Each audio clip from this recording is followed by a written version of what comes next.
ሰላም ሰላም ሰላም ጤና ይስጥልን። ውድና የተከበራችሁ የቻናሌ ቤተሰቦች እንደምን አላችሁ? እንደምን ቆያችሁ? ደህና ናችሁ ወይ? በያላችሁበት የዓለም ዳርቻ ሰላማችሁ ይብዛ። እንዴት ናችሁ? ስደት ላይ ያላችሁ ብያለሁ። እንግዲህ ሀገር ቤትም ያላችሁ ሰላማችሁ ይብዛ።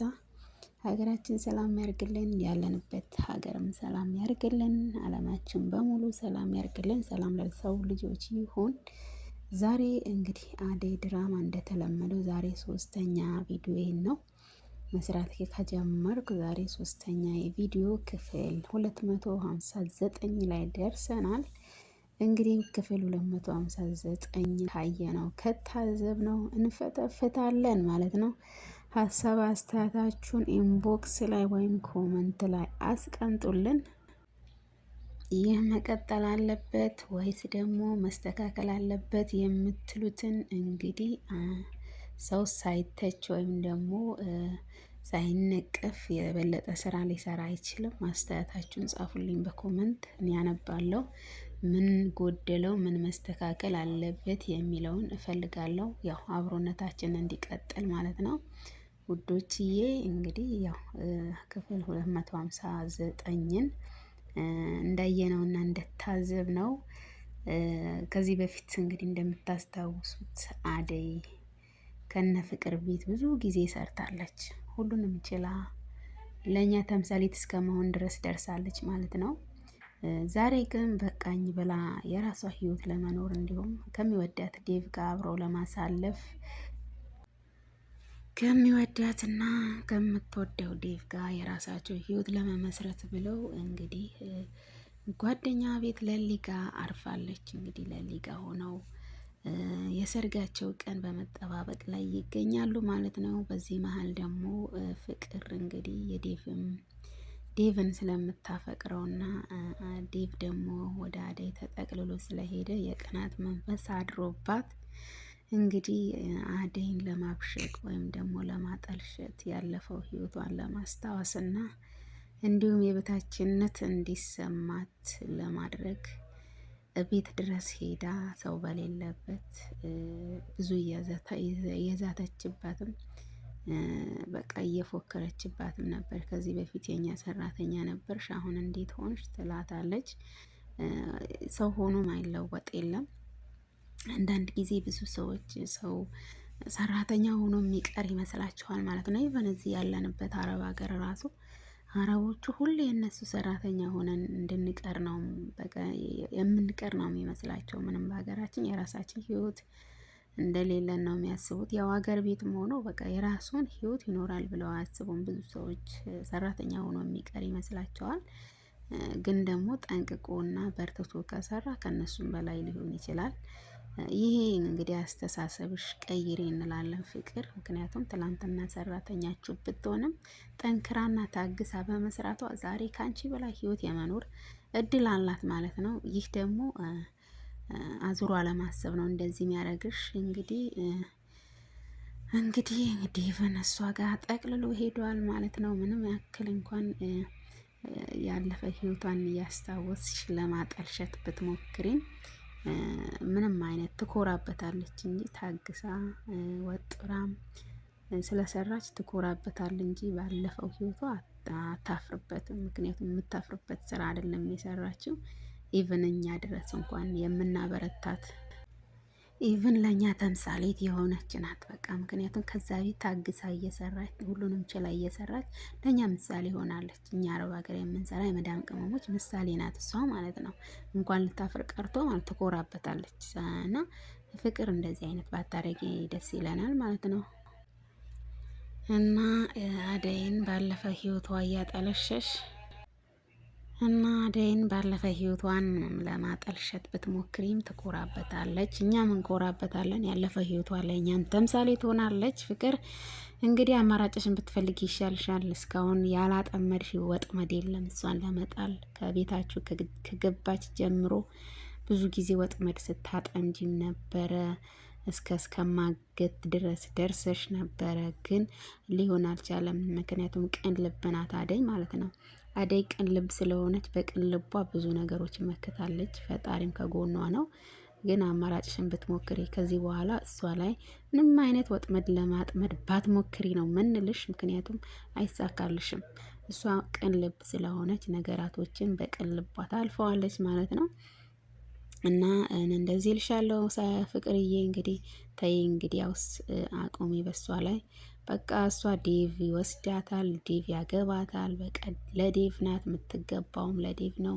ሲጀመር እሷ ቤት ሰራተኛ በመሆኗ በጣም ደስተኛ ነው። ለብዙ ጊዜ የሰራችን አጣፍጦ አጣጥሞ የበላ ሰው ነው። ፈቅዶና ወዶ ነው ሊያገባት ያጫት ማለት ነው።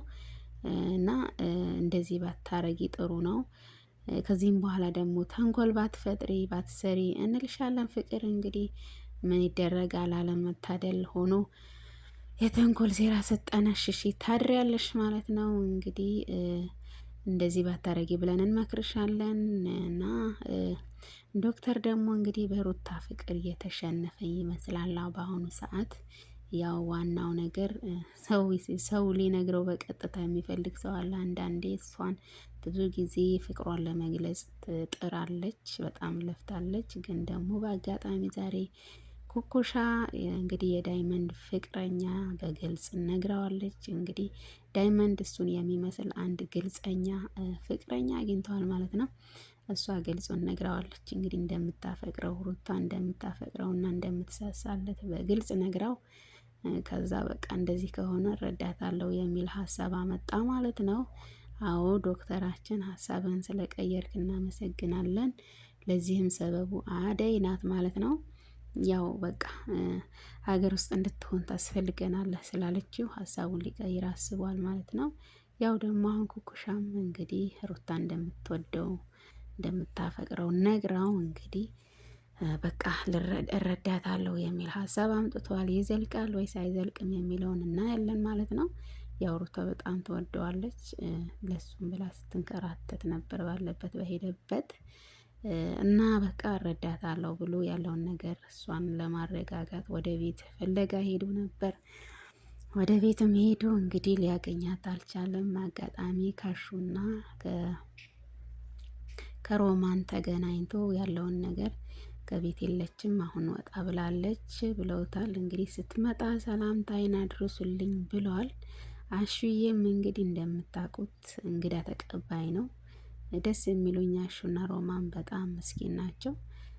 በቃ ለሰው ፍቅር ሰላም ይፈልጋሉ፣ ይወዳሉ። በጣም ነው ደስ የሚሉኝ በእውነት የሰው ደስታ የሚያስደስታቸው ምስኪን ሰዎች ናቸው። እናም ሩታን ፍለጋ በመምጣቱ በጣም ደስ ብሏቸው አንድ አማቻቸው ቆጥረው በቃ ቤት ግባ በክብር ቡና ጠጣ ሻይ ጠጣልን በቃ ብሎ እንዳው በቃ አዋክቦ እንዲገባ ቢያደርገውም እንግዲህ ዶክተር ትንሽ የሚዞት እንግዲህ በቃ ስትመጣ ሰላምታ አድርሱልኝ ብሎ ሄደ ማለት ነው። ግን ደስ ብሎኛል አሹ እንደዚህ ማለቱ በቃ በክብር ክብር ያለው ሰው ክብር ይገባዋል። በክብር ግባ ብሎ ከፍ ዝቅ እንደዚህ ማለት በቃ አለ አይደለ? ዝቅ ብሎ ቤታችን ገብተህ ትንሽ ብትቆይ ቡና ጠጣልን ሻይ ብትጠጣልን የፈለግከውን ብታዘን እያለው ነበር። ግን ሺም ያዘውና ዶክተሩ በቃ በሌላ ቀን መለሳለሁ አሁን የሆነ ስራ ስላለብኝ ከመጣች ሰላምታዬን አድርሱልኝ ብሎ ሄደ። ሀሳቡ ሙሉ ለሙሉ የቀየረ ይመስላል እንዴ ማለቱ እና ብትቀይርና ሀገር ውስጥ ብትሰራና ብትኖር እንላለን። ምክንያቱም ዶክተር ያስፈልጋታል ለኢትዮጵያ ሀገራችን ሀገር ጥለህ እንዳትሄድ። እንግዲህ የተማረ ኃይል አውሮፓ ሀገሮች ያልተማረው ደግሞ አረብ ሀገር እየሄደ የኢትዮጵያ ሕዝብ እንግዲህ እውቀት አልባ ሊሆን ነው። ያ ከሚሆን ግን ሀገርህን ብትሰራና በሀገርህ ብትለወጥ እንላለን። ዶክተርዬ እናበረታታለን። ሀሳብ ስለቀየርክ እጅግ በጣም ደስ ብሎናል። ምክንያቱም ዶክተር ሀገሩን ለቆ ሊወጣ አንፈልግም። ምሁራኖች ሀገራቸውን ለቀው ሊወጡ አንፈልግም። በዚህ አጋጣሚ በጥብቅ እናሳስባለን። ሀገራችሁን ጥላችሁ ምሁራኖችን፣ ዶክተሮች፣ ነፍስ አድኖች ሀገራችሁን ጥላችሁ የምትወጡ ልቦና ይስጣችሁ እንላለን። እኛም የተሰደድነው ይበቃል። እንግዲህ ስደት በእኛ ይብቃ። እና ሀሳብን በመቀየር በጣም ደስ ብሎናል። ደስተኞችም ነን። እንድትዘልቅም እንጠብቃለን። እንግዲህ አደይ እንግዲህ ሰርጓ ተቃርቧል፣ ግን ውስጧ ፍርሃት አድሮባታል። ምክንያቱም ሁሌ የመጣች ሰላሜን ስታደፈርስ ውስጤ ይረበሻል ብላለች። በመሀልም የሆነ ነገር ቢገባ እና ሰርጋችን ቢደናቀፍስ ብላም እንግዲህ ስትናገረው ስጋት አይግባሽ፣ እኔ ሁሉም ነገር አምኜና ወድጄ ፈቅጄ ነው የገባሁበት ብሎ ሞራል ሰጥቷታል ማለት ነው። ዴቭዬ እናመሰግናለን። ከሁሉም በላይ ወንድም ስለሆንካት እንወድሃለን፣ እናከብርሃለን። እና በሌላ በኩል ደግሞ ሄሉን ታግታ ፍለጋ ላይ ይገኛሉ። ዳይመንድ እና አቤ እንግዲህ የሚያገኟት ይመስላል ነገሩ። ፍለጋ ላይ ናቸው። ዳይመንድ እና አቤ እንግዲህ ሄሉን ፍለጋ በማጠያየቅ በመፈለግ ይገኛሉ። ነገር ግን ደግሞ የዳይመንድ ፍቅረኛ ደግሞ አላስቀምጥ አላስቆይ ብሏት ዳይመንድ ስልክ ሳያነሳላት ሲቀር ሳታየው ሳይገናኙ ሲቀር እንግዲህ እንቅልፍ አነስቷት ጓደኛው ጋር ኪንጎ ጋር በመሄድ ስልኩን አልሰራ ብሎኛል፣ ለምንድን ነው እንዴት ነው ብላ እንግዲህ ኪንጎን ፍለጋ ሄዳ ነበረ። ኪንጎ ደግሞ ከፍቅረኛው ጋር ፍቅርን እየኮመኮሙ ነበር። እንግዲህ ፍቅረኛው ቤት ፍቅርን እየኮመከሙ እና በዛም ምግብ ቀርቦላቸው እየበሉ ደረሰች ማለት ነው። ብዙም ሳይበሉ እንግዲህ ሰላማቸውን አደፈረሰች። እንግዲህ ኪንጎም ደግሞ ግራ ተጋባ ማለት ነው። እንግዲህ በቃ እኔ እሱን ካላገኘው እያለች እና እንደዚህ ነው። ደስ ይላል። ዋናው ነገር እንደዚህ ተጣምራችሁ ስናይ ደስ ይለናል። ግን አትቀማሙ እንላለን። አንዱን የሚያፈቅረውን አንዱን ማፍቀር የለበትም። በቃ ጥንድ መሆናችሁ ለእኛም ደስ ይለናል። ግን አንዱ ያፈቅረውን እንደገና አንዱንም ሊቀማ ሲሞክር ደስ አይልም ማለት ነው። ደስ ብሎኛል። ኪንጎም ከፍቅረኛው ጋር መሆኑ፣ ዳይመንድም እንደዚሁ ኩኩሻን ማግኘቱ በጣም ደስ ብሎናል። ያው ዳይመንድ የሌለ ያልታወቀ ፍቅር ይዞታል ከኩኩሻ ጋር። ኩኩሻም እንግዲህ ተግደርድራለች ብዙም፣ ግን እሱ በሌለበት የእሱ አለ ትላለች። እሱ በሌለበት እንግዲህ ዳይመንድ በሌለበት ዳይመንድ የት ነው ብላ ትፈልጋለች። ስታገኘው ደግሞ እንደው ዝም ብላ ትግደረደራለች ማለት ነው። እንግዲህ ፍቅርሽን ግለጪና እሱም ይግለጽልሽና ተጣመሩ ሰርግ እንብላ እንላለን። እንግዲህ ፍቅርና ሩታን ሳያስፈቅዱ ምንም ሳይሉ ዝም ብለው ብን ብለው በመውጣታቸው እንግዲህ እናታቸው በጣም ተቆጥታለች። እንግዲህ ታለምን በጣም ውስጡ አዝኗል። ለምን ሳያስፈቅዱ እንደዚህ ዝም ብለው ይወጣሉ ብላ በማለት እንግዲህ ሮማንን እያፋጠጠቻት ነበረ። ሮማንም ግራ ገብቷት የምትለው ጠፍቷት እንዳው መንደር ሰፈር ይሆናሉ ትላታለች፣ ግን አይደሉም። ፍቅርንም እንግዲህ የአደይ ሰላም ለማደፍረስ ሄዳ ነበረ። ሩታንም ዶክተር ፍለጋ ሄዳ ነበረ፣ ግን የሚሉት ስለሌላቸው ዝም ብለው ወጣ ብለው ነው። ምክንያቱም ግልጽ ማድረግ አይፈልጉም። እንግዲህ ያው ሁለታቸውም የራሳቸው እንትን ስላላቸው ዝም ብለው ወጣ ብለው ነበረ።